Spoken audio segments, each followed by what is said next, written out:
35 ലക്ഷം രൂപ എടുത്തൊരാൾ വീട് വയ്ക്കുകയാണ്, ലോൺ എടുക്കുകയാണ്. ഈ 35 ലക്ഷം രൂപ 15 വർഷത്തേക്കോ 20 വർഷത്തേക്കോ അടച്ചു കഴിയുമ്പോൾ പുള്ളിയുടെ അടച്ചു തീരുന്ന എമൗണ്ട് എന്ന് പറയുന്നത് അത് 70, 75, 80 ലക്ഷം വരെ ആകാം. ഞാൻ പോയാൽ മുതലാളിക്ക് പ്രത്യേകിച്ച് ഒന്നും പ്രശ്നമല്ല എന്ന് തോന്നിയാൽ മാത്രമേ അവർ നിൽക്കൂ. ഇല്ലെങ്കിൽ അവർ നമ്മളെ ബാർഗെയിൻ ചെയ്യാൻ നിൽക്കും. നമ്മൾ നാളെ എന്ന് പറഞ്ഞ് എന്ന് തുടങ്ങുന്നോ അന്ന് നമ്മുടെ ബിസിനസ് താഴേക്ക് വരും. നമ്മൾ എപ്പോഴാണോ നമ്മൾ നമ്മുടെ തൊഴിലിൽ ബ്രാൻഡ് ചെയ്യപ്പെടുന്നത് അപ്പോൾ നമ്മൾ സക്സസ് ആയി തുടങ്ങിയെന്ന് മനസ്സിലാക്കും. വൈഫുണ്ട്. അപ്പോൾ ഞാൻ വൈഫിനെ വിളിച്ചിട്ട് പറഞ്ഞു, ഇതുപോലെ വലിയ പ്രശ്നമാണ്, ഉദ്ദേശിച്ച പോലെ സപ്ലൈ നടക്കുന്നില്ല, സ്റ്റാഫുകൾ നിൽക്കുന്നില്ല, ഇതുപോലെയാണ്, എനിക്ക് പറ്റുന്നില്ല, ഇത് 3 ലക്ഷം രൂപയിലെ ലോണുള്ളു, ഗൾഫിലാണ്, പോയിട്ട് ലോണ് അടച്ചു തീർക്കാം എന്ന് പറഞ്ഞു.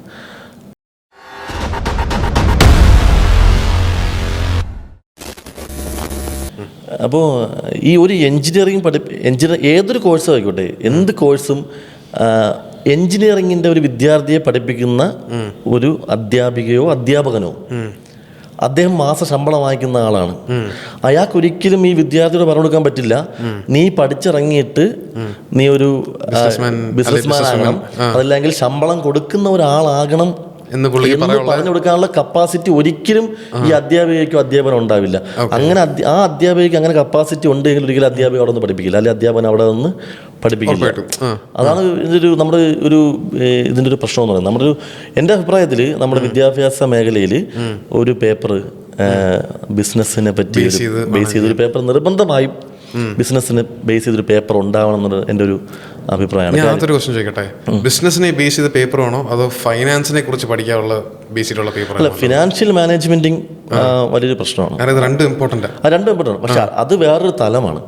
ഈ ഫിനാൻഷ്യൽ മാനേജിംഗ് എന്ന് പറയുന്നത്, ഇപ്പോൾ നമ്മുടെ ഒരു വീട് വയ്ക്കാൻ വേണ്ടി ലോൺ എടുക്കുന്ന ഒരാൾ, ഞാൻ ചുമ്മാ പറയാം, ചുമ്മായിട്ടുള്ള 35 ലക്ഷം രൂപ എടുത്തൊരാൾ വീട് വയ്ക്കുകയാണ്, ലോൺ എടുക്കുകയാണ്.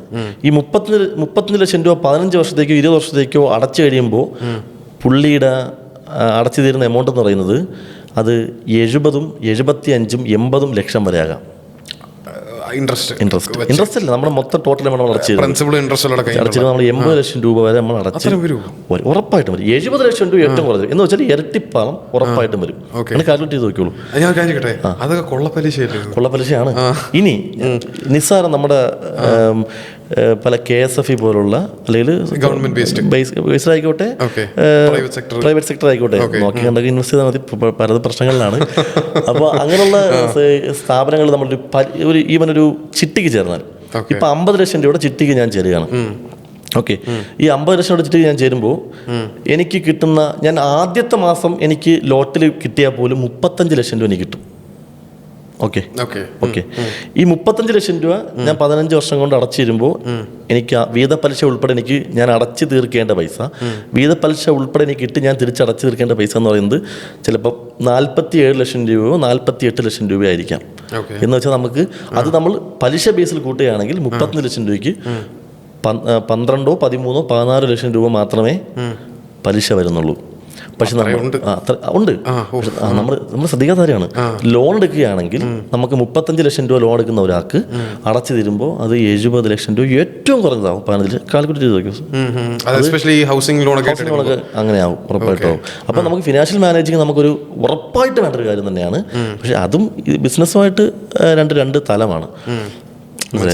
അത് അതുകൊണ്ട് മാക്സിമം നമ്മൾ ഇതുപോലുള്ള ചിട്ടി വീട് വയ്ക്കാനൊക്കെ മാക്സിമം ചിട്ടിയാണ് നല്ലത്.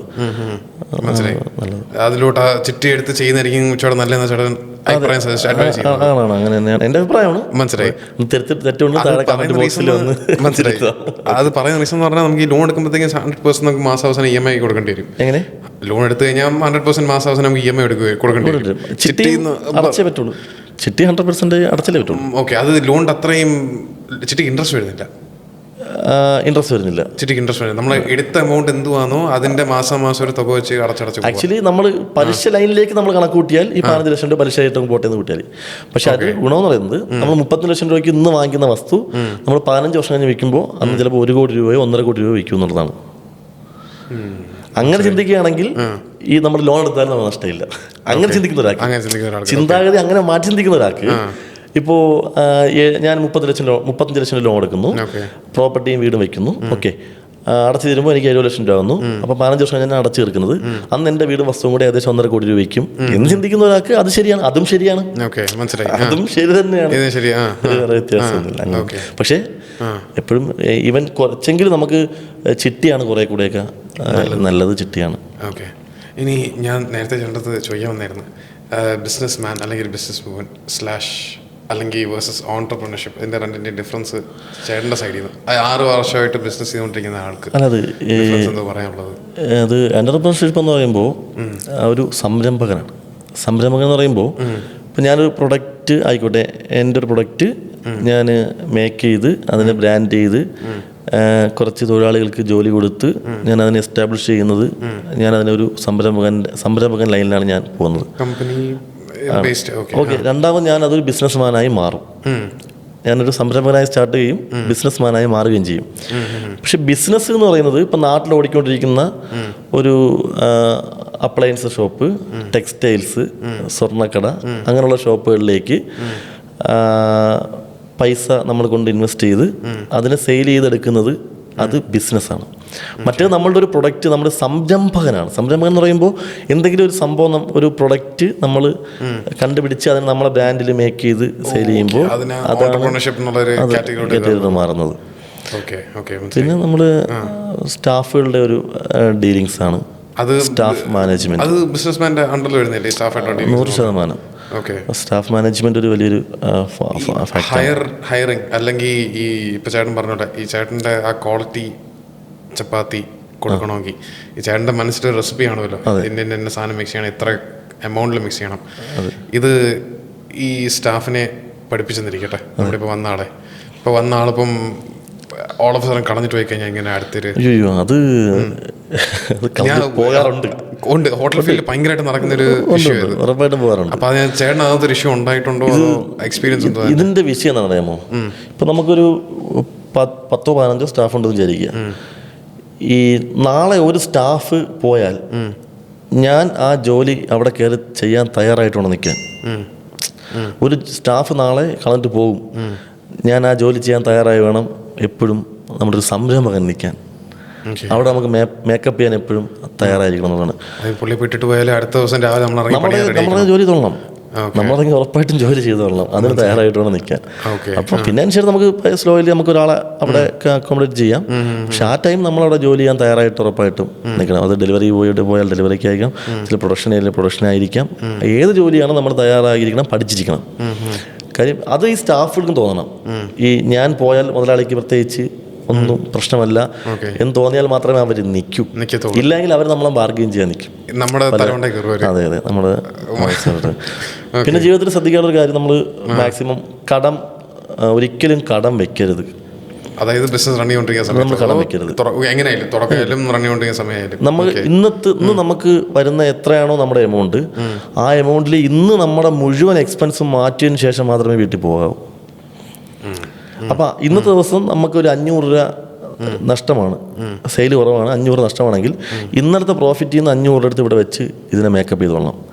നാളുകളിലേക്ക് ഒരിക്കലും മാറ്റി വെക്കരുത്. കാര്യം നമ്മുടെ ജീവിതശൈലിക്ക് വ്യത്യാസം വരും. അപ്പോൾ ഇന്ന് ഒരാൾ വരുമ്പോൾ, നമ്മൾ പൈസയ്ക്ക് വരുമ്പോൾ നമ്മൾ പറയണം, ഇന്ന് നമ്മൾ പർച്ചേസ് ചെയ്തതിൻ്റെ പൈസ തരാൻ എനിക്കില്ല, നിങ്ങൾ ഞാൻ പർച്ചേസ് ചെയ്ത സാധനത്തിന് പൈസ എനിക്ക് തരാൻ നിങ്ങൾ നാളെ വരാൻ പറയും. നമ്മൾ നാളെ എന്ന് പറഞ്ഞ് എന്ന് തുടങ്ങുന്നോ അന്ന് നമ്മുടെ ബിസിനസ് താഴേക്ക് വരും. ഒരിക്കലും നാളെ മാറ്റിക്കരുത്. ഇന്ന് ഞാൻ അതിന് കൊടുക്കാനുള്ള പൈസ ചിലപ്പോൾ 5000 രൂപ ആയിരിക്കാം. എനിക്ക് എൻ്റെ കടം 5000 രൂപയാണ്. നാളെ എത്ര ആവും? 10,000-ഓ 12,000-ഓ ആവും. മൂന്നാമത്തെ ദിവസം ഞാൻ പോയിട്ട് നാളെ വരാൻ പറയുകയാണ്, അന്ന് 25,000 രൂപ കടം. സ്വാഭാവികമായിട്ട് കുറേ കഴിയുമ്പോൾ നമ്മളെ മണ്ടയിൽ പ്രഷർ കയറും. അവന് 1 ലക്ഷം രൂപ കൊടുക്കാണ്ട്, അല്ലെങ്കിൽ 50,000 രൂപ കൊടുക്കാണ്ട്, ഈ ചിന്ത വരും.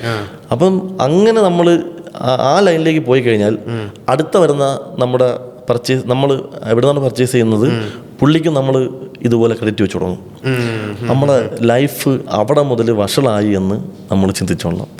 ഒരിക്കലും ജീവിതത്തിൽ നമ്മൾ കടം വയ്ക്കും. ബിസിനസ്സിനകത്ത് ഒരിക്കലും കടം വയ്ക്കരുത്, ഒരിക്കലും കടം വയ്ക്കാൻ നിൽക്കരുത്. പിന്നെ നമ്മൾ കടം കൊടുക്കുകയും ചെയ്തരുത്. ഒന്നുകിൽ ബിൽ ടു ബിൽ, അതല്ലെങ്കിൽ നമുക്കിത് ഓക്കെയാണ്, മന്ത്ലി പേയ്മെൻ്റ് ആണ്, ഓക്കെ കൊടുക്കാം. ക്രെഡിറ്റ് എന്ന് പറയുന്ന സംഭവം വേണ്ടെന്ന് ചേട്ടൻ പറഞ്ഞു. അത് പ്രശ്നം എന്നറിയാമോ? ഇപ്പം ജേക്കബ് ഒരു സാധനം, ഒരു സെയിൽസ്മാനാണ്, അല്ലെങ്കിൽ ഐ മീൻ ഒരു സപ്ലയറാണ്. എൻ്റെ പ്രൊഡക്റ്റ് ഞാൻ തരുന്നു, ഞാൻ വരുമ്പോൾ പൈസയ്ക്ക് വരുമ്പോൾ എന്നോട് പറയുകയാണ് നാളെ പോയിട്ട് നാളെ വരാൻ പറയാണ്. അപ്പോൾ ഞാൻ നാളെ വരുമ്പോൾ മറ്റന്നാൾ വരാൻ പറയുന്നു. ഇങ്ങനെ ക്രെഡിറ്റ് കയറി ശീലിച്ചാണ് നമ്മൾ അപ്പം മനസ്സിലാക്കിക്കൊള്ളണം പുള്ളിക്കാരൻ പ്രശ്നമാണ്.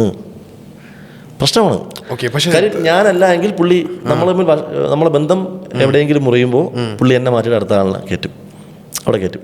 സ്വാഭാവികമായിട്ടും പുള്ളിയോടും ഇത് തന്നെ ഇദ്ദേഹം കാണിക്കും. ഞാൻ കാര്യം ചോദിക്കട്ടെ, അങ്ങനെ ഇപ്പം മറ്റേ നമ്മുടെ അത്യാവശ്യം ഫേമായിട്ട് റണ്ണിക്കൊണ്ടിരിക്കുന്ന 2-3 ബ്രാഞ്ചൊക്കെ ഉള്ള റെസ്റ്റോറൻറ്റോ ഹോട്ടലോ ഏതാണെന്ന് വെച്ചെടുത്തു, അവർക്ക് നമ്മൾ സപ്ലൈ ചെയ്യുമ്പോഴത്തേക്കും അവരെന്തായാലും 100% ക്രെഡിറ്റിലായിരിക്കും അവർ ചോദിക്കുന്നത്. അത് നമുക്ക് മന്ത്ലി ബില്ല് പേയ്മെന്റ് വരാറുണ്ട്. മന്ത്ലിയാണ് പേയ്മെന്റ് വരുന്നത്.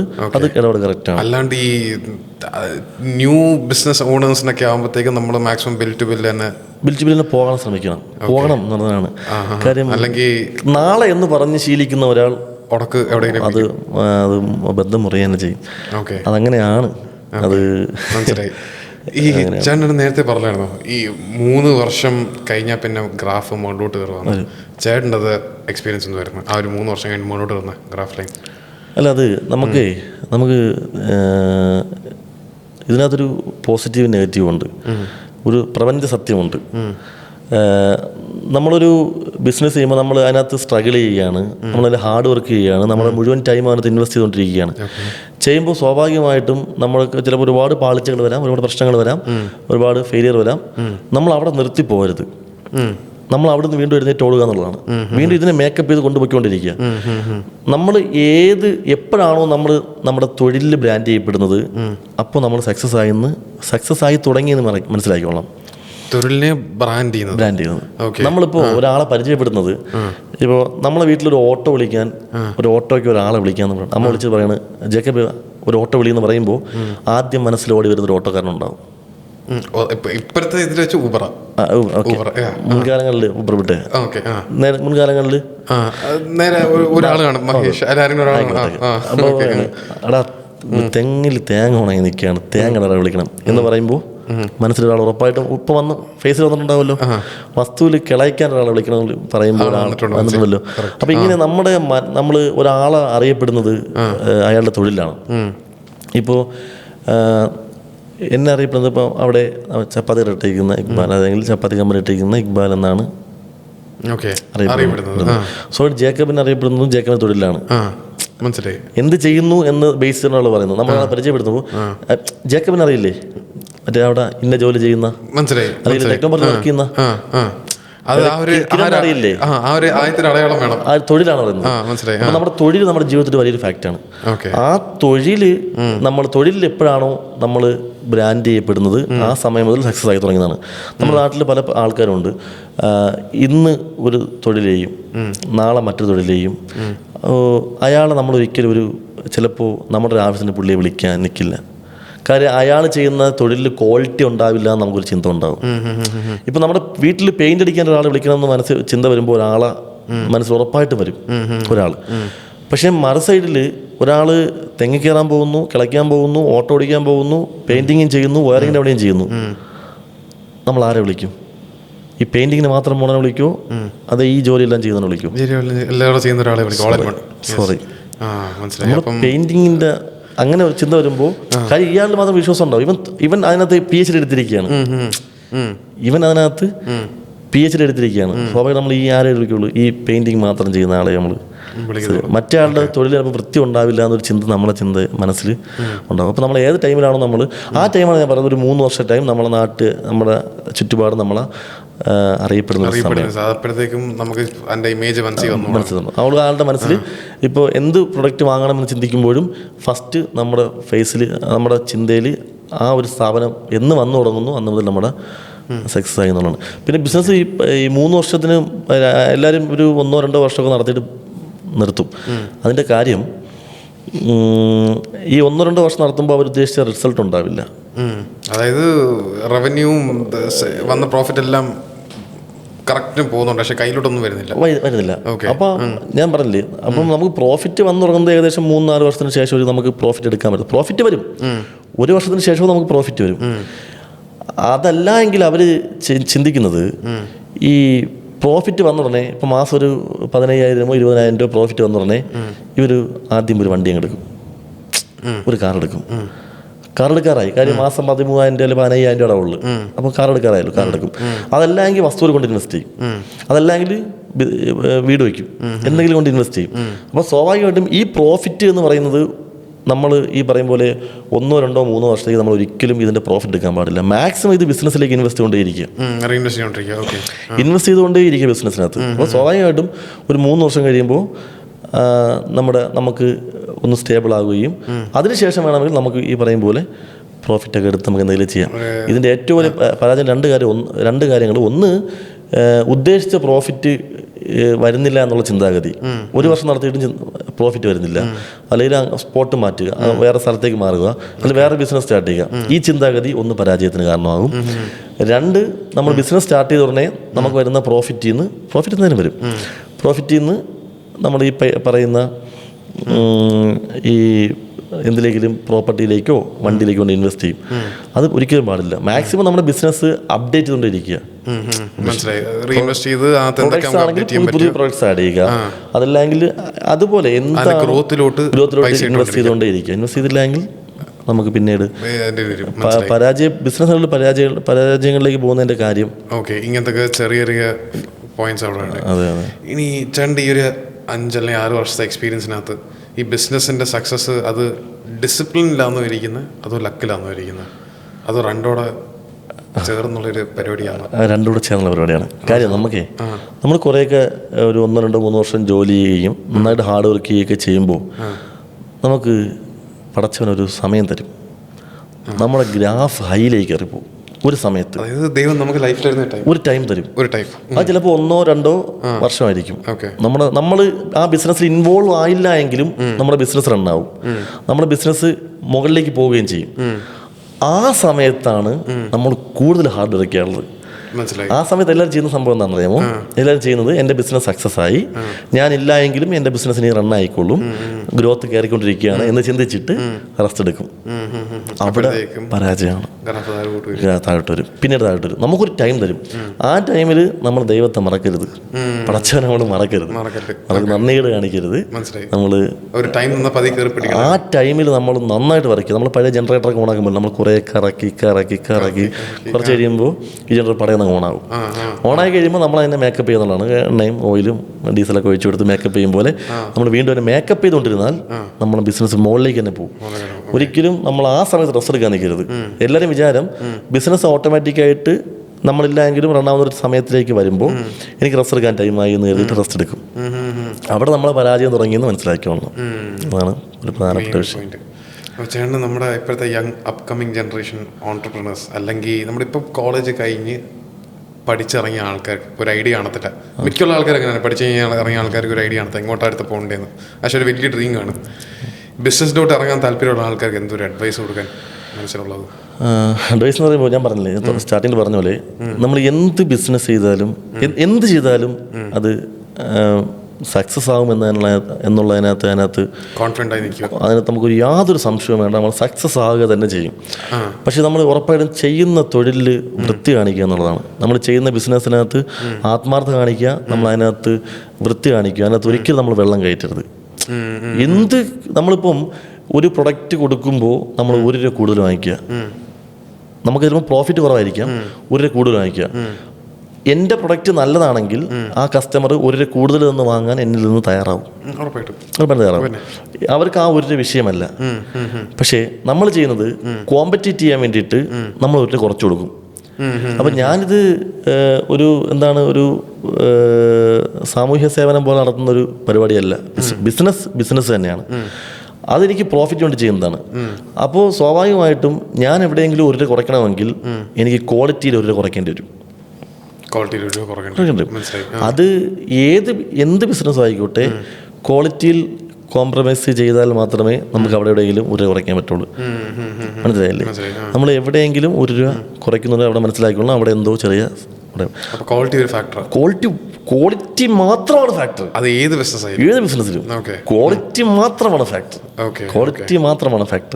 ക്വാളിറ്റി ഫാക്ടർ കാര്യം നല്ല പ്രൊഡക്റ്റ് കൊടുക്കുക എന്നുള്ളതാണ്. കസ്റ്റമർ നാളെ വരിക എന്നുള്ളതാണ്. പിന്നെ രണ്ടാമത്തെ കൊടുക്കാനുള്ള ഒരു ഉപദേശം എന്ന് പറയുന്നത്, നമ്മൾ കസ്റ്റമർ ഒരുപാട് വരുന്ന സ്ഥലങ്ങളിലേക്ക് ബിസിനസ് ഇൻവെസ്റ്റ് ചെയ്യാൻ ശ്രമിക്കുക എന്നുള്ളത്, ബിസിനസ് സ്റ്റാർട്ട് ചെയ്യാൻ ശ്രമിക്കുക എന്നുള്ളതാണ്. അതായത് കൂടുതൽ ആൾക്കാർ നടന്നു പോകുന്ന ഏരിയ വാക്കിംഗ് മാത്രമല്ല, ജനസാന്ദ്രത കൂടിയ മേഖലകളിൽ ബിസിനസ് സ്റ്റാർട്ട് ചെയ്യാം. ഞാനിപ്പോൾ ഒരു ബിസിനസ് സ്റ്റാർട്ട് ചെയ്യുമ്പോൾ ചെറിയ ഗ്രാമപ്രദേശങ്ങളിൽ ബിസിനസ് സക്സസ് ചെയ്യുന്ന സംഭവങ്ങളുണ്ട്. നമ്മളിപ്പം ബിസിനസ്സാണ് സ്റ്റാർട്ട് ചെയ്യുന്നതെങ്കിൽ അവിടെ നമ്മൾ സെയിലാണ് ഉദ്ദേശിക്കുന്നതെങ്കിൽ ഇന്ന് വരുന്ന 10 കസ്റ്റമർ നാളെ വന്നില്ല എങ്കിൽ എൻ്റെ കച്ചവടം നടക്കില്ല ജനസാന്ദ്രത കുറഞ്ഞ മേഖലകളിൽ. പക്ഷേ ജനസാന്ദ്രത കൂടിയ മേഖലകളിൽ, ജനസംഖ്യ കൂടിയ മേഖലകളിലേക്ക് വരുമ്പോൾ സ്വാഭാവികമായിട്ടും ഇന്ന് വരുന്ന 10 കസ്റ്റമർ വന്നില്ല എങ്കിൽ സ്വാഭാവികമായിട്ടും നാളെ അടുത്ത 10 കസ്റ്റമർ വരും.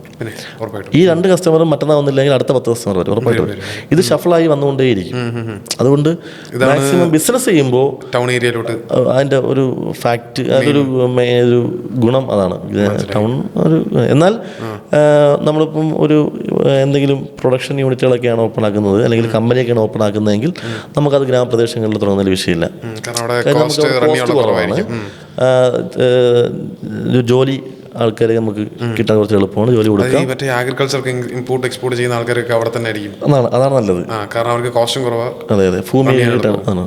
പക്ഷെ ബിസിനസ് നമ്മൾ സെയിൽ ഉദ്ദേശിക്കുന്നതിൽ ഇപ്പോൾ ഒരു ഈവൻ ചായക്കട ആണെങ്കിൽ പോലും, ഒരു ഹോട്ടലാണെങ്കിൽ പോലും, ഒരു ബേക്കറി ആണെങ്കിൽ പോലും നമ്മൾ മാക്സിമം ഓപ്പൺ ചെയ്യുമ്പോൾ ജനസംഖ്യ കൂടിയ മേഖലകളിലേക്ക് ടൗൺ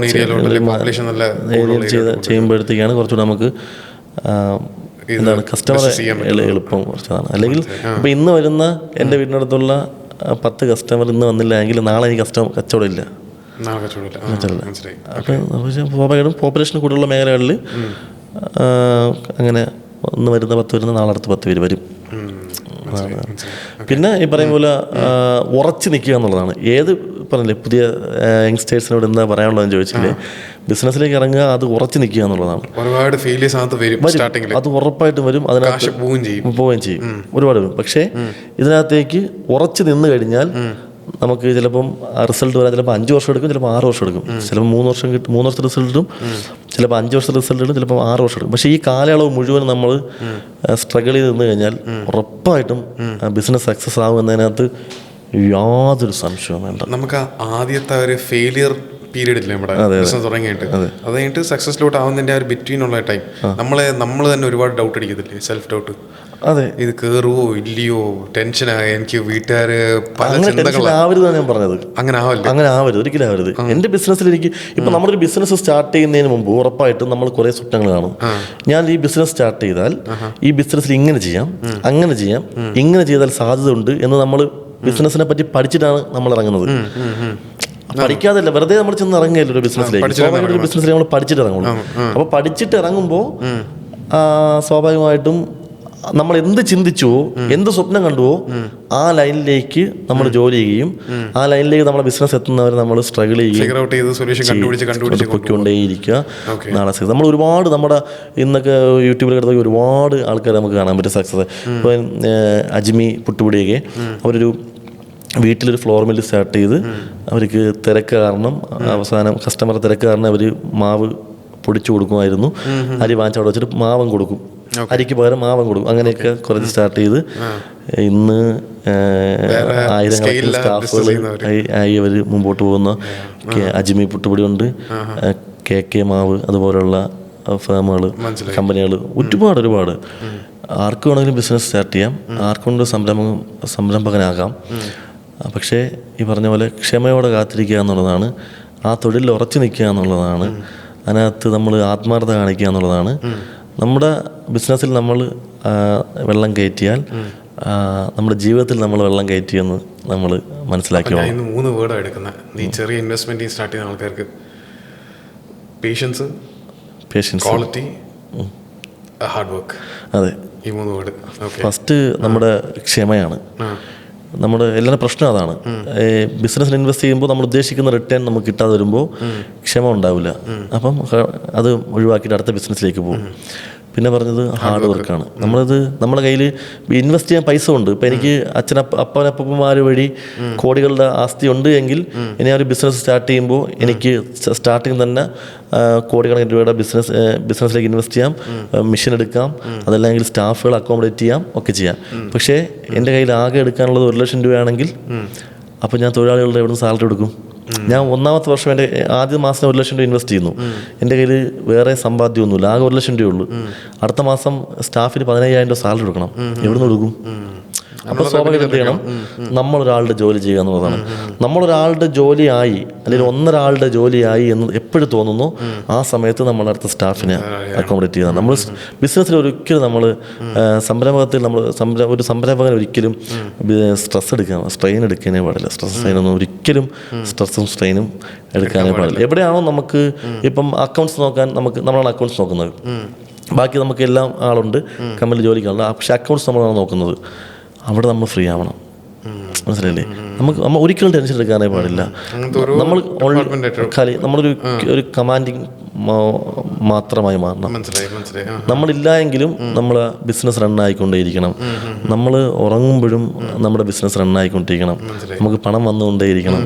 ഉറങ്ങുന്ന സമയത്ത് പോലും നമുക്ക് പണം വന്നുകൊണ്ടേയിരിക്കുന്ന ഒരു ലൈനിലേക്ക് ബിസിനസ് വരും. ഒരിക്കലും ഒരാൾക്കും ഒരു ബിസിനസ്സും ഒരിക്കലും ഫെയിലിയർ ആവില്ല. ഫെയിലിയർ ആവുന്നതിൻ്റെ കാരണങ്ങളിൽ പ്രധാന കാരണങ്ങൾ ഈ പറഞ്ഞ പോലെ ക്ഷമയില്ലായ്മ, ഹാർഡ് വർക്ക് ചെയ്യാത്തത്, നമ്മളോട് നമ്മുടെ ബിസിനസ്സിനകത്ത് നമ്മൾ എന്തെങ്കിലും കള്ളത്തരം കാണിക്കുന്ന അല്ലെങ്കിൽ ക്വാളിറ്റി മെയിൻറ്റെയിൻ ചെയ്യാത്ത പ്രശ്നങ്ങൾ. സ്വാഭാവികം നമുക്ക് കുറച്ച് നാളൊക്കെ കുറേ ആൾക്കാരെ പറ്റിക്കാൻ പറ്റും. ഇതിൽ ഏതെങ്കിലും ഒരെണ്ണത്തിൽ വീഴ്ച വന്നാൽ മതി. 3 ഏതിലൊന്നിൽ വീഴ്ച വന്നു കഴിഞ്ഞാൽ ബിസിനസ് താഴോട്ട് പോകും. അതുകൊണ്ട് പുതിയ യുവത്വങ്ങളോട് പറയാനുള്ളത്, ബിസിനസ് ധൈര്യമായിട്ട് സ്റ്റാർട്ട് ചെയ്യുക. നിങ്ങൾ ഈ പറഞ്ഞ പോലെ കയ്യിൽ 50,000 രൂപ ഉണ്ട് എങ്കിൽ 50,000 രൂപയ്ക്ക് എന്ത് കിട്ടുമോ ആ ബിസിനസ് സ്റ്റാർട്ട് ചെയ്യുക. നമ്മളൊരാളുടെ ജോലി നമ്മൾ ചെയ്യാൻ തയ്യാറാവുക. നമ്മളൊരാളുടെ ജോലി നമ്മൾ ചെയ്യാൻ തയ്യാറാവുക. ഒരാളുടെ ജോലി ആയി എന്ന് നമുക്ക് എപ്പോഴെങ്കിലും തോന്നുമ്പോൾ അവിടെ സ്റ്റാഫിനെ ഇടുക. ഈ ആളുടെ കൂടെ കൂടി 2 ആളുടെ ജോലി ഉണ്ടാക്കുക. 2 ആളുടെ ജോലി ഉണ്ടാക്കിയതിന് ശേഷം 2ാമത് സ്റ്റാഫിനെ നമ്മൾ അക്കോമഡേറ്റ് ചെയ്യുക. അങ്ങനെ മുമ്പോട്ട് ബിസിനസ് പൊയ്ക്കൊണ്ടിരിക്കുമ്പോഴാണ് നമ്മൾ ബിസിനസ് നമുക്ക് ഇൻവെസ്റ്റ്മെൻ്റ് ഇല്ല എങ്കിലും നമുക്ക് നമ്മുടെ ബിസിനസ്സിനെ ഗ്രോത്ത് മുമ്പോട്ട് കൊണ്ടുപോകാൻ പറ്റുന്നത് ആ ഒരു ടൈമിൽ. അത് ഞാൻ പറഞ്ഞത് പൈസ ഇല്ലാത്തവരുടെ കാര്യമാണ്. ബിസിനസ് സ്റ്റാർട്ട് ചെയ്യാൻ പൈസ ഇല്ലാത്തവരുടെ കാര്യമാണ് ഞാൻ പറഞ്ഞത്. ഇപ്പം അധികം ഇൻവെസ്റ്റ്മെൻ്റ് ഒന്നും എടുക്കാനില്ല, ഒരു ഇൻഡിവിജ്വൽ അധികം ഇൻവെസ്റ്റ്മെൻ്റ് ഒന്നും എടുക്കാനില്ല.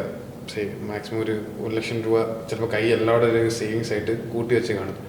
ആ പുള്ളിക്ക് ഇപ്പോൾ ഒരു ബിസിനസ് മനസ്സിലാഗ്രഹമുള്ള ഒരു ബിസിനസ് വളരെ ചെറിയ ഒരു സ്റ്റോർ റൂം വലിയൊരു കടമുറി പോലെ എടുത്ത് തുടങ്ങണമെങ്കിൽ ഏത് ടൈപ്പ് ഓഫ് ലോൺ അപ്രോച്ച് ചെയ്താൽ ചെയ്യാൻ പറ്റും, ഇല്ലെങ്കിൽ അതെങ്ങനെ പൈസ ക്യാപിറ്റലായിട്ട് എടുത്ത് ഇൻവെസ്റ്റ് ചെയ്ത് ചെയ്യാൻ പറ്റുമോ? ഓക്കെ, അത് ഇപ്പോൾ 1 ലക്ഷം രൂപ കയ്യിലുണ്ടെന്ന് പറഞ്ഞില്ലേ, നമുക്ക് ഈ 1 ലക്ഷം രൂപയ്ക്ക് നമുക്ക് ബിസിനസ് ചെയ്യാൻ പറ്റും. നമുക്ക് ഈ ബിസിനസ് ചെയ്യുമ്പോൾ നമുക്ക് 3 കാര്യങ്ങളാണ് വേണ്ടത്. ഒന്നാമതായിട്ട് വേണ്ടത് ക്ഷമയാണ്, രണ്ടാമതായിട്ട് വേണ്ടതും ക്ഷമയാണ്, മൂന്നാമതായിട്ട് വേണ്ടതും ക്ഷമയാണ്. അപ്പം എൻ്റെ കയ്യിൽ ഇപ്പോൾ ഇൻവെസ്റ്റ് ചെയ്യാൻ 1 ലക്ഷം രൂപയേ ഉള്ളൂ. ഇപ്പോൾ എനിക്കൊരു ഐസ് ക്യൂബിൻ്റെ ബിസിനസ് ചെയ്യണം എൻ്റെ ആഗ്രഹം, ഐസ് ക്യൂബ് സപ്ലൈ ചെയ്യുന്നത്. പക്ഷേ ഏത് ബിസിനസ് പറഞ്ഞത് നേരത്തെ പറഞ്ഞ പോലെ നമുക്ക് 0യിൽ നിന്ന് സ്റ്റാർട്ട് ചെയ്ത് നമ്മൾ 1 ലക്ഷം രൂപയ്ക്ക് നമുക്കിപ്പം മിച്ചർ കിട്ടും. ഇത് വീട്ടിൽ കൊണ്ടുവന്ന് ചെറിയ പാക്കറ്റുകളിലാക്കി നമ്മൾ ജോലി ചെയ്യുക എന്നുള്ളതാണ്. അപ്പം ബിസിനസ്സുകാർ 2 തരത്തിലുണ്ട്.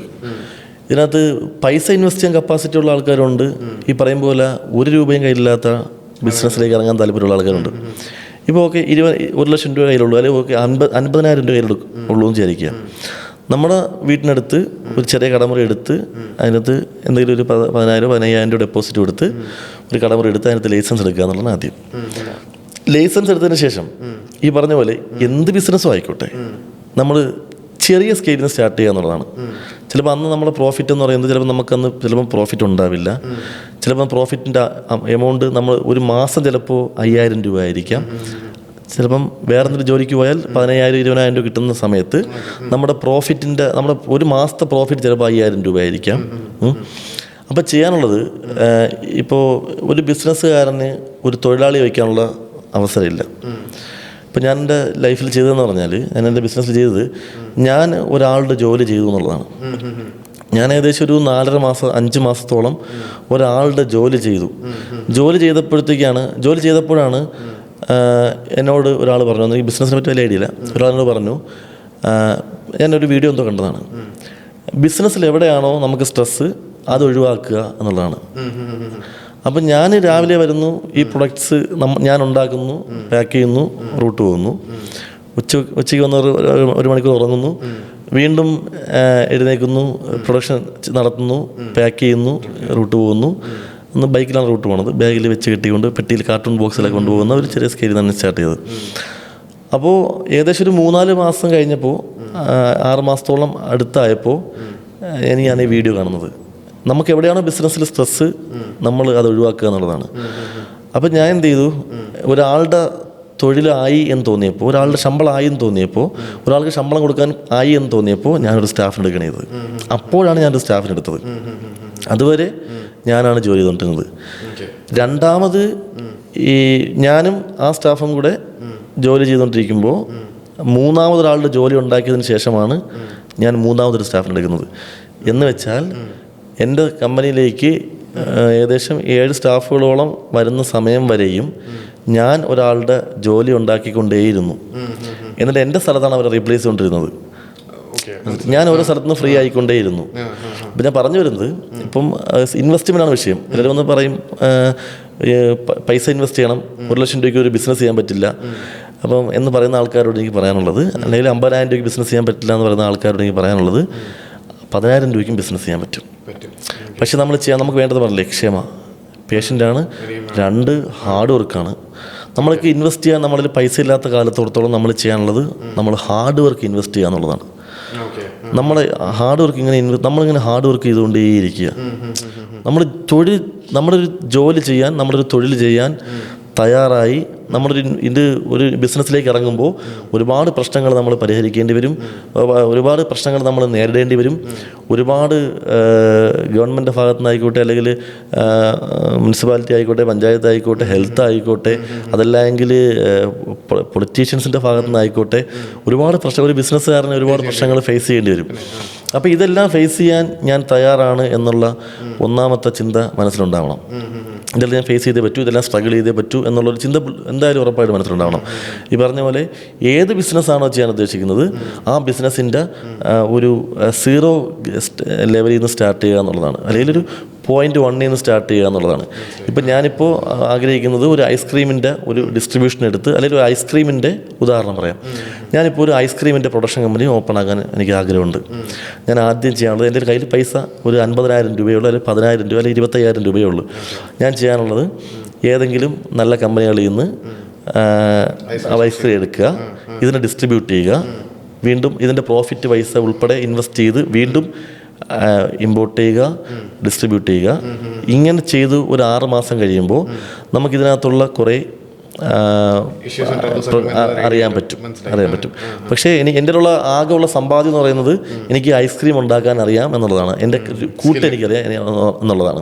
പക്ഷേ ഇതിൽ പൈസ ഇല്ല. അപ്പോൾ സ്വാഭാവികമായിട്ട് ചെയ്യാനുള്ളത് ആദ്യം ഈ പറയുന്ന പോലെ ഏതൊരു കമ്പനിയിൽ നിന്ന് ഡിസ്ട്രിബ്യൂഷൻ എടുത്ത് ചെയ്ത് കുറേശ്ശെ സപ്ലൈ ചെയ്ത് പഠിച്ചതിന് ശേഷം, ഇതിൻ്റെ ബിസിനസ്സിൻ്റെ മുഴുവൻ ഭാഗങ്ങൾ പഠിച്ചതിന് ശേഷം നമ്മൾ കയ്യിലേക്ക് നമുക്ക് ഇൻവെസ്റ്റ് ചെയ്യാൻ പറ്റുന്ന ഒരു എമൗണ്ട് വരുമ്പോൾ അതിലേക്ക് ഇൻവെസ്റ്റ് ചെയ്യുക എന്നുള്ളതാണ്. അപ്പോൾ ഞാൻ നേരത്തെ പറഞ്ഞ പോലെ ഈവൻ 10,000 രൂപയുടെ കപ്പലിന് കച്ചവടം ചെയ്യാം. 10,000 രൂപയ്ക്ക് നമുക്ക് എത്ര കിലോ കപ്പലിനെടുക്കാം. ഇതിനെ ചെയ്യാനുള്ളത് വീട്ടിൽ കൊണ്ടുവന്ന് നമ്മളിതിനെ തൊലി കളഞ്ഞ് നമ്മൾ ഒരു പാക്കറ്റിനകത്താക്കി ജേക്കബ് കപ്പലണ്ടീസ് ബ്രാൻഡ് ചെയ്ത് നമ്മളിതിനെ ഷോപ്പുകളിലേക്ക് സപ്ലൈ ചെയ്യണം. ഓക്കെ, അത് എത്ര രൂപ വേണം? ഓക്കെ, അപ്പോൾ ബേക്കറി ഐറ്റംസ് ചെയ്യുന്ന ആൾക്കാരുണ്ട്. ഇപ്പം ബ്രെഡ് ചെയ്യാൻ മാത്രമേ കപ്പാസിറ്റി ഉള്ളൂ. ഓക്കെ, ബ്രെഡ് ചെയ്യുക, ഇത് ഡിസ്ട്രിബ്യൂട്ട് ചെയ്യുക. 1-1.5 വർഷം കഴിഞ്ഞ് കപ്പാസിറ്റി ആകുമ്പോൾ വീണ്ടും ദിൽഖുഷ് ചെയ്യുക, അടുത്ത പ്രൊഡക്റ്റ് ആഡ് ചെയ്യുക. ഓരോ ഐറ്റംസിനും നമുക്ക് ഓരോ പ്രൊഡക്റ്റ് ആഡ് ചെയ്ത്. ഇപ്പം മിച്ചറും ചിപ്സൊക്കെ ചെയ്യുന്ന കമ്പനികളുണ്ട്. അപ്പോൾ എൻ്റെ പൈസ ഇല്ല, അപ്പോൾ ഈ പ്രൊഡക്ഷൻ ചെയ്യാൻ കപ്പാസിറ്റി ഇല്ല. പല സ്ഥലങ്ങളിൽ പോയാൽ ചാക്കണക്കിന് മിച്ചർ കിട്ടും. ഇതിനെ കൊണ്ടുവന്ന് നമ്മുടെ പാക്കറ്റിനകത്താക്കി നമ്മൾ ബ്രാൻഡ് ചെയ്ത് സെയിൽ ചെയ്യുക എന്നുള്ളതാണ്. ഓക്കെ, സപ്ലൈ ചെയ്യുക എന്നുള്ളതാണ്. പിന്നീട് അടുത്ത പ്രൊഡക്റ്റ് ആഡ് ചെയ്യണം. ഇങ്ങനെ ഇതിനാണ് നമുക്ക് കുറേ ക്ഷമ വേണമെന്ന് പറയുന്നത്. മനസ്സിലായില്ലേ?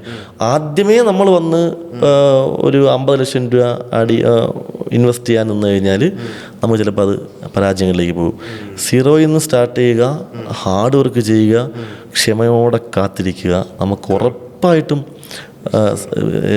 റിസൾട്ട് ഉണ്ടാവും. അത് ഏത് ബിസിനസ് ആയിക്കോട്ടെ, എന്ത് ബിസിനസ്. അപ്പോൾ ഞാൻ പറഞ്ഞ ഐസ് ക്യൂബ് ബിസിനസ് ആയിക്കോട്ടെ, ഐസ്ക്രീം ബിസിനസ് ആയിക്കോട്ടെ, അതല്ലെങ്കിൽ ഈ ഇപ്പോൾ പറഞ്ഞ പോലെ ബേക്കറി എന്ത് പ്രൊഡക്റ്റും ആയിക്കോട്ടെ, ഏത് ബിസിനസ്സും ആയിക്കോട്ടെ, ഏത് ബിസിനസ്സും നമ്മൾ പൈസ ഇൻവെസ്റ്റ് ചെയ്യാനില്ല എങ്കിൽ നമ്മൾ ചെയ്യാനുള്ള കാര്യം എന്ന് പറഞ്ഞാൽ നമ്മൾ 0.1 ഗ്രാഫിൽ സ്റ്റാർട്ട് ചെയ്യുന്നുള്ളൂ. 0.1 സ്റ്റാർട്ട് ചെയ്യുക, ചെറിയൊരു ഇൻവെസ്റ്റ്മെൻറ്റിൽ നിന്ന് സ്റ്റാർട്ട് ചെയ്യുക. അപ്പോൾ ഒരു പക്ഷേ നമുക്ക് പരാജയം വന്നു പോയാലും നമുക്ക് നഷ്ടപ്പെടാൻ 10,000 രൂപയുള്ളൂ. നഷ്ടപ്പെടില്ല. വീണ്ടും ഞാൻ പറയുന്നു, നമുക്കൊരിക്കലും നമുക്ക് നഷ്ടം വരില്ല. നമ്മൾ ജോലി ചെയ്യാൻ തയ്യാറായി ഇറങ്ങി നിന്നാൽ നമുക്ക് ചിലപ്പം നമ്മൾ സക്സസ് ആവാൻ 10 വർഷം എടുക്കും, പക്ഷേ ചിലപ്പോൾ 5-10 വർഷം എടുക്കും. പക്ഷേ ആ 10 വർഷം കഴിയുമ്പോൾ നമ്മുടെ ഗ്രാഫ് ലെവൽ എന്ന് പറയുന്നത് വേറൊരു ലെവലിലായിരിക്കും. മനസ്സിലായില്ലേ? അന്ന് നമ്മൾ സമ്പാദിക്കുന്ന പൈസയ്ക്ക് നമുക്ക് ഭയങ്കരമായൊരു ഭാരം ഉണ്ടാവും. നമ്മളെ നിലനിൽക്കും, ആ പൈസയൊക്കെ നമ്മളെ കയ്യിൽ നിലനിൽക്കും എന്നുള്ളതാണ്. ഇപ്പോൾ ക്വാളിറ്റി നമ്മൾ മെയിൻറ്റെയിൻ ചെയ്ത് പോയാൽ മാത്രം മതി. അതിനകത്ത് നമ്മളൊരിക്കലും വെള്ളം കയറ്റാൻ നിൽക്കരുത്. ഒരിക്കലും നമ്മൾ അതിനകത്ത് കോംപ്രമൈസ് ചെയ്യാനേ നിൽക്കരുത്. ക്വാളിറ്റിയിൽ കോംപ്രമൈസ് ചെയ്യാൻ നിൽക്കരുത്. അത് നമുക്ക് അവിടെ നിന്ന് പണി കിട്ടും. മുകളിൽ നിന്ന് നമുക്ക് ബിസിനസ്സിൻ്റെ ഒരു പോയിന്റിൽ നമ്മൾ ഫെയിലിയർ കുറേ നമ്മൾ അനുഭവിക്കും. ആദ്യത്തെ ഒരു വർഷത്ത് നമ്മൾ ഒരുപാട് ഫെയിലിയേഴ്സ് നമുക്ക് വരും. എപ്പോഴേലും ചേട്ടൻ ഈ ഒരു 6 years ബിസിനസ് ചെയ്ത ഒരാളാണ്. ആദ്യത്തെ ഒരു വർഷത്തിനകത്ത് എനിക്ക് മതിയെ, ഇത് കളഞ്ഞിട്ട് പോവാ, ഇനി ഇത് ഓടിച്ചിട്ട് കാര്യം നടക്കത്തില്ലെന്ന്, എനിക്ക് വേറെ പണി നോക്കിയാൽ എൻ്റെ വീട്ടുകാരെ നോക്കാൻ പറ്റൂ, അങ്ങനത്തെ ഒരു തോട്ട് അല്ലെങ്കിൽ ചിന്താഗതി ആർക്കായാലും വരും. ഞാനത് അത് ഉണ്ട്, ഞാൻ ഉണ്ടായിട്ടുണ്ട്. ഞാൻ ആദ്യം ഈ പ്രൊഡക്ഷൻ യൂണിറ്റ് ഓപ്പൺ ആക്കി, ഞാൻ പറഞ്ഞില്ലേ കടലിലേക്ക് സപ്ലൈക്ക് പോകുമ്പോൾ അന്ന് എൻ്റെ പ്രൊഡക്റ്റ് കംപ്ലൈൻ്റ് ആയിരുന്നു സ്റ്റാർട്ടിങ്ങിൽ. അപ്പോൾ ഞാൻ കടയിൽ കൊണ്ട് സപ്ലൈക്ക് ചെല്ലുമ്പോൾ എനിക്കൊരു അനുഭവം ഉണ്ടായിട്ടുണ്ട്. ഒരാളെന്നെ വിളിച്ചിട്ട് ഇങ്ങനെ കാണിച്ചിട്ട് തന്നെ ഇത് കംപ്ലൈൻ്റ് ആണെന്ന് പറഞ്ഞ് ഒരുപാട് കസ്റ്റമറിന് മുമ്പിൽ തന്നെ അപമാനിച്ച് അവിടെ നിന്ന് ഇറക്കി വിടുന്നൊരു സാഹചര്യം എനിക്കുണ്ടായിട്ടുണ്ട്. അപ്പോൾ എന്നിട്ട് ഞാനിത് ശരിയാക്കാൻ ശ്രമിച്ചുകൊണ്ടിരിക്കുകയാണ്. എന്തെങ്കിലും പ്രൊഡക്റ്റ് ശരിയാക്കുക, ഇത് സപ്ലൈ ചെയ്യുക എന്നുള്ള ചിന്ത ഇങ്ങനെ ഞാൻ പറഞ്ഞേ ഈ 2-3 മാസം 2-3 മാസം ഞാൻ ഇങ്ങനെ ഇതിനെ എങ്ങനെ കറക്റ്റ് ചെയ്യാന്നുള്ള ചിന്തയിൽ ഇങ്ങനെ പോയിക്കൊണ്ടിരിക്കുകയാണ്. അപ്പോൾ അന്നൊരു പൾസറിൻ്റെ ബൈക്കിലാണ് രാവിലെ വീട്ടിൽ നിന്ന് വരുന്നത്. അപ്പോൾ ഞാൻ വീട്ടിൽ വൈഫുണ്ട്. അപ്പോൾ ഞാൻ വൈഫിനെ വിളിച്ചിട്ട് പറഞ്ഞു, ഇതുപോലെ വലിയ പ്രശ്നമാണ്, ഉദ്ദേശിച്ച പോലെ സപ്ലൈ നടക്കുന്നില്ല, സ്റ്റാഫുകൾ നിൽക്കുന്നില്ല, അങ്ങനെ ഒരുപാട് പ്രശ്നം ഉണ്ടായിട്ടുണ്ട്. സ്റ്റാഫുകളൊക്കെ കളഞ്ഞിട്ട് പോകുന്ന ഒരുപാട് സിറ്റുവേഷൻ ഉണ്ടായിട്ടുണ്ട്. അപ്പോൾ ഞാൻ അവളെ വിളിച്ചിട്ട് പറഞ്ഞു, ഇതുപോലെയാണ്, എനിക്ക് പറ്റുന്നില്ല, ഇത് 3 ലക്ഷം രൂപയിലെ ലോണുള്ളു, ഗൾഫിലാണ്, പോയിട്ട് ലോണ് അടച്ചു തീർക്കാം എന്ന് പറഞ്ഞു. അപ്പോൾ കുറച്ച് ബന്ധുക്കളിൽ നിന്ന് ഒളിഞ്ഞും പറഞ്ഞതൊക്കെ കുറച്ച് സംസാരങ്ങളുണ്ടായിരുന്നു. എഞ്ചിനീയറിംഗ് കഴിഞ്ഞിട്ട് ഭാര്യയും ഭർത്താവും കൂടെ ഒരു ചപ്പാത്തി പരത്താൻ പോകുന്നു എന്ന് ഒരു സംസാരം ഒരു ചപ്പാത്തി പരത്താൻ പോകുന്നു എന്നുണ്ട്. പക്ഷേ വാപ്പ ഭയങ്കര സപ്പോർട്ട് അല്ലെങ്കിലും വാപ്പാക്ക് ഞാനൊരു എഞ്ചിനീയറായി കാണണമെന്നതായിരുന്നു എൻ്റെ ഒരു ആഗ്രഹം. പക്ഷേ പുള്ളി ഒരു ഗവൺമെൻറ് ജോലി വാങ്ങിയാൽ ലൈഫ് സക്സസ് ആയി എന്നുള്ളതാണ് പുള്ളിയുടെ ഒരു ചിന്താഗതി. അപ്പോൾ അങ്ങനെ ഒരു മാക്സിമം എന്നെ എഞ്ചിനീയറിംഗ് പഠിപ്പിക്കാനായിട്ട് എന്നെ വിട്ടു. പക്ഷേ ഞാൻ എഞ്ചിനീയറിംഗ് പാസ്സായില്ല, തോറ്റു. അപ്പോൾ എന്തെങ്കിലും ഗൾഫിൽ കയറി പോയിട്ട് എന്തെങ്കിലും ജോലി ചെയ്ത് തിരിച്ച് വരാം, അല്ല ഗൾഫിൽ പോയി ജോലി ചെയ്യാം എന്നുള്ള ചിന്തയിൽ വൈഫിനെ വിളിക്കുമ്പോൾ അവളോട് പറഞ്ഞ മറുപടി, ഇതുപോലെ നമ്മൾ ഒരുപാട് പേരുടെ വാക്കുകൾ കേൾക്കാണ്ടാണ് നമ്മൾ ഒരു ബിസിനസ് സ്റ്റാർട്ട് ചെയ്തത്, നമുക്കിത് എങ്ങനെയെങ്കിലും മുമ്പോട്ട് കൊണ്ടുപോയേ പറ്റുള്ളൂ. അത് ഞാനത് കരഞ്ഞുകൊണ്ടാണ് അവളോട് സംസാരിക്കുന്നത്. വൈഫിനോട് സംസാരിക്കുമ്പോൾ ഞാൻ കരയാണ്. അപ്പോൾ സംസാരിക്കാൻ എന്നോട് പറഞ്ഞു, നമുക്കിത് സ്ട്രഗിൾ ചെയ്ത് പോയേ പറ്റുള്ളൂ എന്ന് പറഞ്ഞ് പിന്നെ വീണ്ടും ഇത് എങ്ങനെയും പ്രൊഡക്റ്റ് ശരിയാക്കണം എന്നുള്ള ചിന്തയിൽ മുമ്പോട്ട് പോയപ്പോഴാണ് ചെയ്തത്. പിന്നെ പറഞ്ഞില്ലേ വീട്ടിൽ ഇതിലേക്ക് ഇറങ്ങുമ്പോൾ വാപ്പ അഭിപ്രായമൊന്നും പറഞ്ഞില്ല. പുള്ളിക്കാരന് നമ്മൾ ഒരുപാട് സ്വപ്നങ്ങളുണ്ടാവുമല്ലോ. മകൻ എഞ്ചിനീയറായി കാണണമെന്നായിരുന്നു ആഗ്രഹം. പക്ഷേ നിർഭാഗ്യവശാൽ എഞ്ചിനീയറിംഗ് പാസ്സായില്ല, ഒരു ബിസിനസ്സിലേക്ക് തിരിഞ്ഞു. പക്ഷേ ഇന്ന് പറയുമ്പോൾ ഏകദേശം 22 സ്റ്റാഫുകളുമായിട്ട് ഒരു കമ്പനി റൺ ചെയ്യിക്കുമ്പോൾ പുള്ളി അതിൽ വളരെ സാറ്റിസ്ഫൈഡ് ആണ് എന്നുള്ളതാണ്, ഹാപ്പിയാണ് എന്നാണ് ഞാൻ വിശ്വസിക്കുന്നത്. പക്ഷെ പുള്ളി നമ്മൾ പഴയ ഒരു 80-70 ഒക്കെ ആയതുകൊണ്ട് നമ്മൾ 90 കിഡ്സ് ആണല്ലോ, പുള്ളി ആ ഒരു റേഞ്ച് ചെയ്ത് നമ്മുടെ ഡിസ്റ്റൻസ് ഉണ്ട്. അപ്പം അങ്ങനെയൊന്നും പുള്ളിക്കാരൻ പൊതുവേ അങ്ങനെയൊന്നും സംസാരിക്കാറില്ല. എന്നാലും എനിക്ക് തോന്നുന്നു ഞാൻ എൻ്റെ ഒരു ലൈഫിൽ സക്സസ് ആണെന്നുള്ളതാണ്. പിന്നെ നിലവിൽ വൈഫും കൂടെ ഇൻവോൾവ് ആയിട്ടുണ്ട്. പുള്ളിക്കാരിയാണ് ഇപ്പം നിലവിൽ മാനേജ് ചെയ്യുന്നത്, ഷോപ്പ് മാനേജ് ചെയ്ത് ഓർഡറൊക്കെ എടുക്കുന്നതും സപ്ലൈക്കൊക്കെ എല്ലാവരെയും കോർഡിനേറ്റ് ചെയ്ത് വിടുന്നതൊക്കെ വൈഫാണ്. അവരുടെ ഒരു സപ്പോർട്ട് ഉണ്ട്. പിന്നെ ഈ പറയുന്ന പോലെ വീട്ടിൽ നിന്ന് വാപ്പ ഉമ്മ ഒക്കെ, വൈഫിൻ്റെ വീട്ടിൽ നിന്ന് വാപ്പ ഉമ്മ ഒക്കെ സ്റ്റാർട്ടിങ്ങിൽ അവരുടെ നല്ലൊരു സപ്പോർട്ട് ഉണ്ടായിരുന്നു ആദ്യകാലങ്ങളിലൊക്കെ ഉണ്ടായിരുന്നു. ഇപ്പോഴും ഉണ്ട്. അവർ നിലവിലിപ്പോൾ നമ്മൾ ഓൾറെഡി ബിസിനസ് റണ്ണായി കഴിഞ്ഞല്ലോ. പക്ഷേ സ്റ്റാർട്ടിങ് ടൈമിലൊക്കെ വൈഫിൻ്റെ ഫാമിലി, എൻ്റെ ഫാമിലിയൊക്കെ നല്ല സപ്പോർട്ട്. അന്ന് വാശിക്ക് പിടിച്ചു നിന്നു. അതുകൊണ്ടാണ് ഇത് സ്ട്രഗിൾ ചെയ്തത്. ഇപ്പോൾ നമ്മുടെ ഒരു ലൈഫ്, ഇപ്പോൾ നമ്മുടെ ഒരു ലൈഫ് സക്സസ് ആവുന്ന മൊമെൻ്റ് എപ്പോഴും എന്ന് ചോദിച്ചാൽ എൻ്റെ ഒരു മറുപടി എന്ന് പറയുന്നത്, നമ്മൾ എന്ത് ആഗ്രഹിക്കുന്നോ അതാവുക എന്നുള്ളതാണ്. അതായി നമ്മൾ മരിക്കുമ്പോഴാണ് നമ്മുടെ ലൈഫ് സക്സസ് ആവുന്നത്.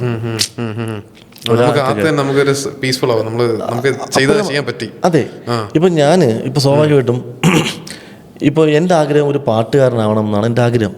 എക്സാമ്പിൾ പറയണം. പക്ഷെ ഞാൻ ഈ പറയും പോലെ എനിക്ക് പാട്ടുകാരനാവാൻ പറ്റില്ല. എൻ്റെ ഒരു ആഗ്രഹം എന്ന് പറഞ്ഞാൽ ഇപ്പോൾ ലക്ഷങ്ങൾ നിൽക്കുന്ന ഒരു സ്റ്റേജിന് മുമ്പിൽ നിന്ന് പാടുക എന്നുള്ളതാണ് എൻ്റെ ആഗ്രഹം. പക്ഷേ ഞാൻ എത്ര കോടികൾ സമ്പാദിച്ചാലും എൻ്റെ ലൈഫ് സക്സസ് അല്ല. കാര്യം എൻ്റെ ആഗ്രഹം സഫലമായിട്ട് ചെയ്യാൻ പറ്റില്ല. അപ്പോൾ ഓരോരുത്തരുടെ കാഴ്ചപ്പാടുകളനുസരിച്ചാണ് അവരുടെ ജീവിതം മുമ്പോട്ട് പോകുന്നത്.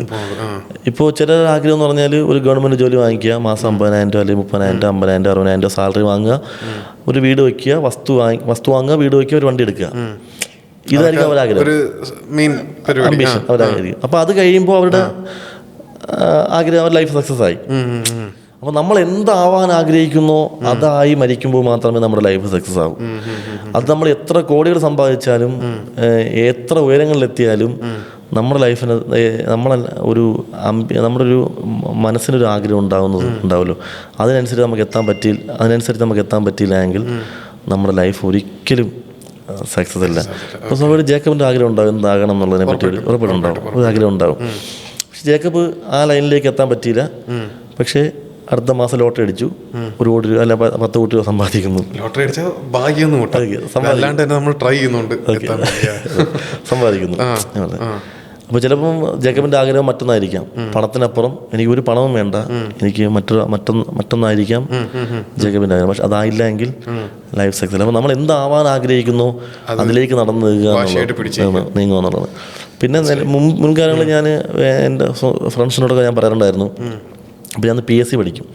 PSC 1-2 ലിസ്റ്റിലുണ്ടായിരുന്നു. ഒരു എയർപോർട്ട് ഡ്രൈവർ, LGS റാങ്ക് ലിസ്റ്റിലൊക്കെ ഉണ്ടായിരുന്നു. പക്ഷേ കോവിഡ് സമയത്തായിരുന്നു എൻ്റെ ലിസ്റ്റ്. അപ്പോൾ ഇത് കുറവായിരുന്നു, പോസ്റ്റിംഗ് കുറവായിരുന്നു. ഭാഗ്യവശാൽ ആ ജോലി കിട്ടിയില്ല എന്നാണ് ഞാനിപ്പോൾ ആഗ്രഹിക്കുന്നത്. ഞാനിപ്പം ചിന്തിക്കുന്നത് അന്ന് ജോലി കിട്ടാതെ ഭാഗ്യമായി എന്നുള്ളതാണ്. അല്ലെങ്കിൽ ഇത് നടക്കത്തില്ലായിരുന്നു. എല്ലാം ദൈവം ഒരാളുടെ തലയിൽ എഴുതി വെച്ചിട്ടുണ്ട്. അതിനകത്ത് അതെ, ഏത് വരി തിരിഞ്ഞാലും അങ്ങനെ പോകുള്ളൂ. അപ്പോൾ ഇതിനകത്തൊരു പറഞ്ഞില്ലേ, ഇപ്പോൾ മുൻകാലങ്ങളിൽ ഞാൻ ഫ്രണ്ട്സിനോട് പറയായിരുന്നു, PSC പഠിച്ചാൽ ജോലി കിട്ടും, നല്ല ജോലി വാങ്ങാം. പക്ഷേ ഇന്ന് ഞാൻ ഒരാളോടും പറയാറില്ല. ഞാൻ ആരോട് സംസാരിച്ചാലും അവരോട് ചോദിക്കും എന്ത് ചെയ്യുന്നു എന്ന് ചോദിക്കും. എന്നിട്ട് ഞാൻ അവരെന്ത് ചെയ്യുന്നു എന്ന് ചോദിച്ചിട്ട് ചിന്തിക്കുന്നത് അതിന്റെ പീക്ക് ലെവൽ എന്താണെന്ന് ഞാൻ ചിന്തിക്കുന്നത്. അതിനെ ഏത് ലൈനിലേക്ക് ബിസിനസ്സിലാക്കാം എന്നാണ് ഞാൻ ചിന്തിക്കുന്നത്.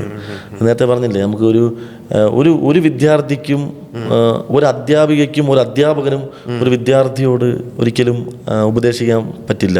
അതിനുള്ള ബിസിനസ്സിലേക്ക് അല്ലെങ്കിൽ ബിസിനസ് ചെയ്യണമെന്ന് അവർക്ക് ഉപദേശിക്കാനുള്ള കപ്പാസിറ്റി ഉള്ള അധ്യാപകന്മാരും എല്ലാം നിലവിൽ. കാര്യം അവർ സ്വാഭാവികമായിട്ടും ആരുടെയോ അണ്ടറിൽ ജോലി ചെയ്ത് ശമ്പളം, സർക്കാരിൻ്റെ ആവാം, അതല്ലെങ്കിൽ പ്രൈവറ്റ് സെക്ടർ ആവാം, എവിടെ നിന്നും അവർ ശമ്പളം വാങ്ങിച്ച് ജോലി ചെയ്യുന്ന അധ്യാപകന്മാരുമാണ് നിലവിലുള്ളത്. അവർക്ക് എങ്ങനെയാണ് ഒരു ബിസിനസ്സുകാരനാവാൻ ഒരാളെ ഉപദേശിക്കാൻ? അതുകൊണ്ടാണ് ഒരു പരാജയങ്ങൾ. അപ്പോൾ എൻ്റെ അഭിപ്രായത്തിൽ നേരത്തെ പറഞ്ഞില്ലേ, സിലബസുകളിൽ ഒരു ബിസിനസ് അല്ലെങ്കിൽ എൻ്റർപ്രണർഷിപ്പ്, സംരംഭകത്വം എന്ന് പറഞ്ഞിട്ടൊരു ടോപ്പിക്ക് നമ്മുടെ ഇതിനകത്ത് ആഡ് ചെയ്യണം, എൻ്റെ അഭിപ്രായമാണ്. കാര്യം ഇപ്പം മറ്റു പല രാജ്യങ്ങളിലും കുട്ടികൾക്ക് സ്കൂളുകളിൽ വിദ്യാഭ്യാസം ഒന്നും കൊടുക്കാറില്ല. പകരം അവർ രാവിലെ വരുന്നു, ചിലപ്പോൾ അവരുടെ ആക്ടിവിറ്റീസിലേക്ക് പോവുകയാണ്. അപ്പോൾ അതുകൊണ്ടാണ് എനിക്ക് തോന്നുന്നു പല ചൈനയിലുള്ള രാജ്യങ്ങളിൽ നിന്ന് ഇത്രയും പ്രൊഡക്റ്റ് എങ്ങനെ ഇറങ്ങുന്നു. അതെ അതെ അതെ, അതുകൊണ്ടാണ് ചൈന പോലുള്ള രാജ്യങ്ങളിൽ നിന്ന് ഇത്രയും പ്രൊഡക്റ്റ് ഇറങ്ങി വരുന്നത്. അപ്പം അങ്ങനെ ഒരു വിദ്യാഭ്യാസ രീതിയിലേക്ക് നമ്മുടെ രാജ്യം മാറിയാൽ മാത്രമേ ഇവിടെ തൊഴിലവസരങ്ങൾ ഉണ്ടാവുള്ളൂ. അതല്ലെങ്കിൽ നാളുകളിലും ഈ ഗൾഫ് രാജ്യങ്ങൾ പോലെ അല്ലെങ്കിൽ യൂറോപ്യൻ കൺട്രീസ് പോലുള്ള രാജ്യങ്ങളിലേക്ക് ഇന്നത്തെ യുവത്വങ്ങൾ ചേക്കേറേണ്ട അവസ്ഥയാണ്. പിന്നെ അതിന് സർക്കാർ വളരെ പ്രോത്സാഹിപ്പിക്കുന്നുണ്ട്. ഇപ്പം കഴിഞ്ഞ നിയമസഭയിൽ പാസ്സാക്കിയ ഒരു ബില്ലിനകത്ത് സംരംഭകർക്ക് ലൈസൻസ് വേണ്ട, അതായത് പഞ്ചായത്ത് ലൈസൻസ് വേണ്ട, അല്ലെങ്കിൽ മുനിസിപ്പാലിറ്റി ലൈസൻസ് വേണ്ട. പകരം അവർക്ക് MSME എന്നുകൊണ്ട് ലൈസൻസ് ഉണ്ട്, ചെറുകിട ലോൺ. അതാണ് MSME ലൈസൻസ് എന്ന് പറയുന്നത്. ചെറുകിട വ്യവസായങ്ങൾക്ക് വ്യവസായ വകുപ്പിൻ്റെ അണ്ടറിൽ കൊടുക്കുന്ന ലൈസൻസാണ്. അത് മതി. കാര്യം അവരുടെ എങ്ങനെയെങ്കിലും ഒരു എളുപ്പത്തിൽ നിങ്ങൾ ബിസിനസ് സ്റ്റാർട്ട് ചെയ്യാൻ വേണ്ടിയിട്ട് കൊടുക്കുകയാണ്, തൊഴിലവസരങ്ങൾ ഉണ്ടാക്കാനായിട്ടാണ് അവർ കൊടുക്കുന്നത്. മനസ്സിലായി. ഓക്കെ, അപ്പോൾ നമുക്ക് ഭയങ്കര ഹാപ്പിയാണ് ചേട്ടൻ എന്തോ ഒരു ഗസ്റ്റായിട്ട് ഇൻവൈറ്റ് ചെയ്ത് ഇങ്ങനെ വാല്യൂ ആയിട്ടുള്ള കണ്ടന്റ് കൊടുക്കാൻ പറ്റുന്നതിൽ. അപ്പം I hope you all enjoy this video and do like, comment and subscribe. Thank you for watching. Okay, thank you. അപ്പോൾ ഇത് എല്ലാവർക്കും വാല്യൂ ആയിട്ടുള്ള കണ്ടന്റ് തരാൻ പറ്റിയില്ല, എനിക്ക് ഒരുപാട് സന്തോഷമുണ്ട്. ഈ ഷോ ഇനി മുമ്പോട്ട് ഞാൻ കണ്ടിന്യൂ ചെയ്യാൻ എനിക്ക് ഒരുപാട് താല്പര്യമുണ്ട്. അപ്പോൾ നിങ്ങളുടെയൊക്കെ സപ്പോർട്ട് ചെയ്യാൻ പ്രതീക്ഷിക്കുന്നത്. Do like, comment and subscribe. Thank you for watching.